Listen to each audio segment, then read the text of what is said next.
interested in the molecular structure of water and what affects it. Now, water is the most receptive of the four elements.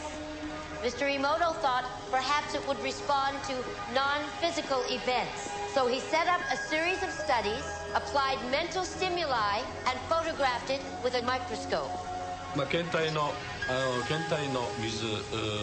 For one sample of water, we drop about 0.5 cc's onto each 50 petri dishes.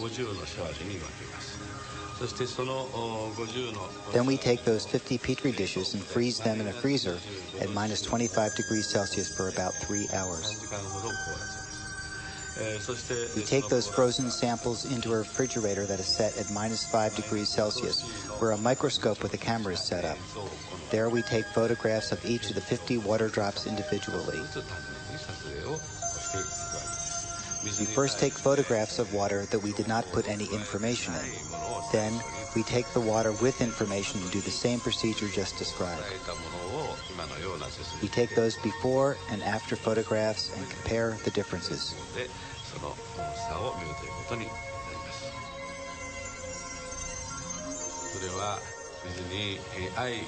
When we projected the feeling of love and thanks to water, it made the most beautiful crystal.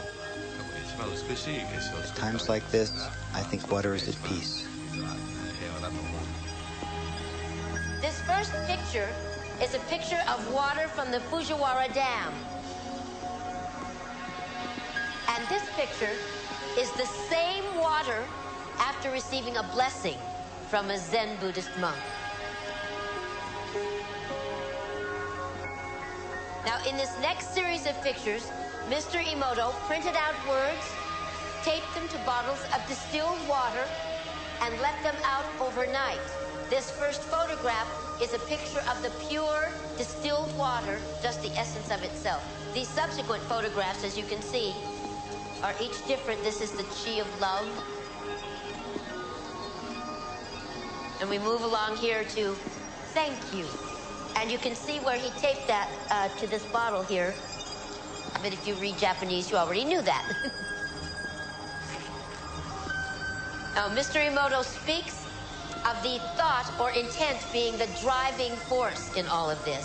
The science of how that actually affects the molecules is unknown, except to the water molecules, of course. And it's really fascinating when you keep in mind that 90% of our bodies are water.